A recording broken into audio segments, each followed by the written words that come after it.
మీ వంటి singers hit పాటల్ని ఇప్పుడు రీమిక్స్ చేస్తున్నారు. అది మీకు నచ్చుతుందా? మామూలుగా వింటూ ఉంటే ఏమనిపిస్తుంది? అది నాకు నచ్చదు.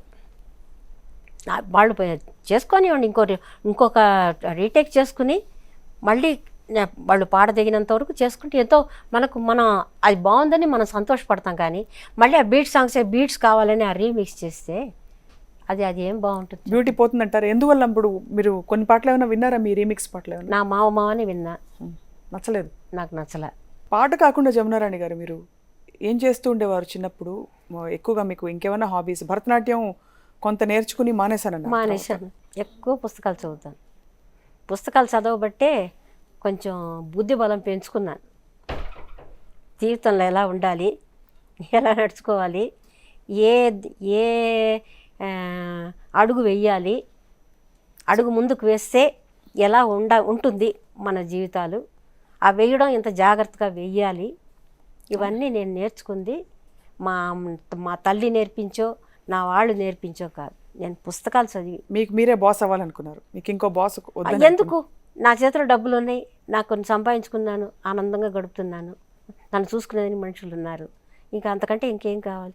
ఒక తోడే కదా, పెళ్ళి అంటే ఒక తోడు, పెళ్లి చేసుకున్న తర్వాత బిడ్డ. ఒకటి ఏంటి, ఒక ఆడదానికి ముందు తల్లి తండ్రికి బానిస, తర్వాత మొగుడికి బానిస, తర్వాత బిడ్డకు బానిస. అదే ఆడదాని జీవితం కదా. ఆ 3 దాటి వచ్చేసాను నేను. తల్లి తండ్రికి బానిస కాదు, తల్లి తండ్రి నన్ను ఎంతో గారాభంగా చూసుకున్నారు. సో ఒక భర్త దగ్గరికి వచ్చి ఆ బానిస జీవితం నేను గడపలేదు. చేసుకుంటే ఇంట్లో హౌస్ వైఫ్గా ఉండిపోవాలి. నాయనా నీకే నేను బానిస, నువ్వు ఏం చెప్తే అదే చేస్తానని. నువ్వు పాడు అంటే పాడతా, నువ్వు వద్దంటే మానేస్తా, అంతే. నేను పాడుతూనే ఉంటాను, నాకు పాటే ముఖ్యం. అలాగే గడిపేసాను. నా పాటను నేను వదులుకోలేదు. భగవంతుడు ఇచ్చిన ఒక గాత్రాన్ని ఎందుకమ్మా మర్చిపోవాలి చెప్పండి? దాన్ని ఎంకరేజ్ చేసే భర్త కావాలి, కానీ అది ఎంకరేజ్ చేయకుండా డిస్కరేజ్ చేసి నువ్వెంత నాకు పైన నువ్వు రాకూడదు అని ఒక అభిమానం ఉండే ఒక. అంటే మీరు కూడా మ్యూజిషియన్ని చూసి చేసుకున్నా కూడా అలాగే ఉండేవా పరిస్థితులు? డెఫినెట్గా ఉంటుంది. అక్కడ ఏంటంటే ఒక మ్యూజిక్ డైరెక్టర్ని చేసుకోండి, ఆ ఇంకో మ్యూజిక్ డైరెక్టర్తో పాడితే ఆ మ్యూజిక్ డైరెక్టర్ మొహం ఎన్ని వంకర్లు పోతాయో మనకు తెలుసు. మాట్లాడే అవకాశం రాదు.